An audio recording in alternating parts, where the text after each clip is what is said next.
मैं डॉक्टर दिवांशु कुमार, अध्यक्ष संस्कृत विभाग, नंदलाल सिंह महाविद्यालय, दाऊदपुर। प्रस्तुत है गीता के द्वितीय अध्याय का 60वां श्लोक। यततो हि अपि कौन्तेय पुरुषस्य विपश्चितः इंद्रियाणि परमार्थीनि हरन्ति प्रसभं मनः।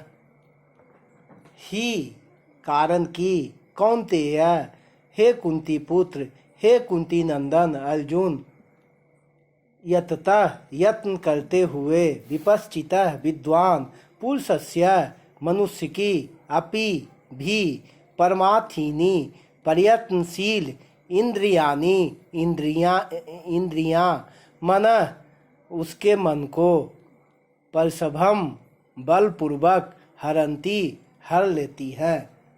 अर्थात हे कुंती नंदन, हे अर्जुन, कारण की, यत्न करते हुए विद्वान मनुष्य की भी प्रयत्नशील इंद्रियां उसके मन को यत्न बलपूर्वक हर लेती हैं।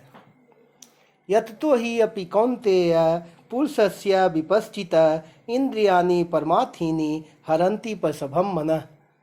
जो स्वयं यत्न करता है, साधन करता है, हर एक काम को विवेक पूर्वक करता है, आसक्ति और फलेच्छा का त्याग करता है, दूसरे का हित हो, दूसरे को सुख पहुँचे, दूसरों का कल्याण हो, ऐसा भाव रखता है और वैसी क्रिया भी करता है, जो स्वयं कर्तव्य सार असार को जानता है और कौन कौन से कर्म करने से उनका क्या क्या परिणाम होता है, इसको भी जानता है, ऐसे विद्वान पुरुष के लिए भी यहाँ यततो ही अपि पुरुषस्य विपश्चितः पद आए हैं। प्रयत्न करने वाले ऐसे विद्वान पुरुष की भी प्रयत्नशील इंद्रियां उसके मन को बलपूर्वक हर लेती हैं, विषयों की तरफ खींच लेती हैं, अर्थात वह विषयों की तरफ खींच जाता है, आकृष्ट हो जाता है। इसका कारण यह है कि जब तक बुद्धि सर्वथा परमात्म तत्व में प्रतिष्ठित स्थित नहीं होती, बुद्धि में संसार की यत् किंचित सत्ता रहती है, विषय इंद्रिय संबंध से सुख होता है, भोगे हुए भोगों के संस्कार रहते हैं, तब तक साधन परायण बुद्धिमान विवेकी पुरुष की भी इंद्रियां सर्वथा बस में नहीं होती। इंद्रियों के विषय सामने आने पर भोगे हुए भोगों के संस्कारों के कारण इंद्रियां मन बुद्धि को जबरदस्ती विषयों की तरफ खींच ले जाती हैं। ऐसे अनेक ऋषियों के उदाहरण भी आते हैं जो विषयों के सामने आने पर विचलित हो गए। अतः साधक को अपनी इंद्रियों पर कभी भी मेरी इंद्रियां बस में है ऐसा विश्वास नहीं करना चाहिए और कभी भी यह अभिमान नहीं करना चाहिए कि मैं जितेंद्रिय हो गया हूँ। रामचरितमानस में भी यह प्रसंग आया है कि नारद जी को एक बार बहुत अहंकार हो गया कि मैंने अपनी इंद्रियां जीत ली है, मैं जितेंद्रिय हो गया हूँ, मैं काम को जीत लिया हूँ। और वह विष्णु के पास जाकर के, विष्णु भगवान के पास जाकर के बोलते हैं कि मैंने काम को बस में कर लिया है।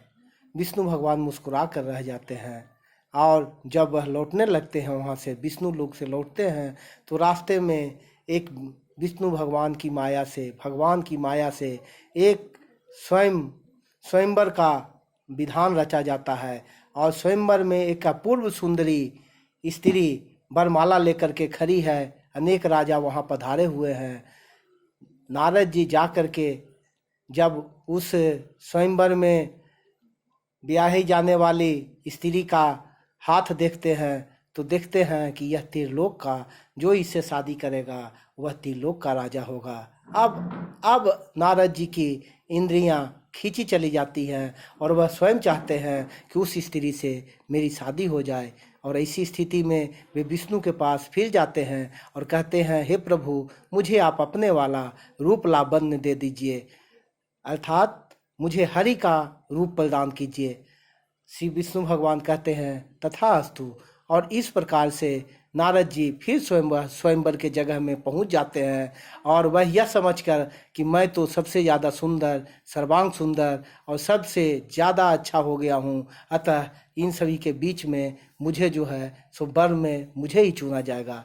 और ऐसी स्थिति में वह जब वहाँ जाते हैं तो ये स्त्री वर लेकर आती है, लेकिन उनके तरफ से हंसते हुए बाहर दूसरी ओर चली जाती है। और इसी बीच में विष्णु भगवान प्रकट होते हैं और उन्हें वरमाला पहना देती है। तो नारद जी बहुत क्रोधित होते हैं और जा कर के अपना रूप देखते हैं कुएं में, तो देखते हैं कि मेरे बंदर का रूप हो गया है। और इस पर वह विष्णु को शाप देने लगते हैं और कहते हैं कि मैंने हरि का रूप मांगा और आपने बंदर बना दिया। हरि का एक अर्थ बंदर भी होता है। श्री विष्णु भगवान बोले कि जो आपने मांगा वही मैंने प्रदान किया। तो इस प्रकार से नारद जैसे अंतर्यामी और जितेंद्रिय पुरुष का भी, जितेंद्रिय महापुरुष का भी इंद्रियां परमत अपने आप को खींच लेती है। अतः ऐसी स्थिति में किसी को यह कहना कि मैं जितेंद्रिय हो गया हूँ संभव नहीं है, यह भगवत कृपा से ही संभव है।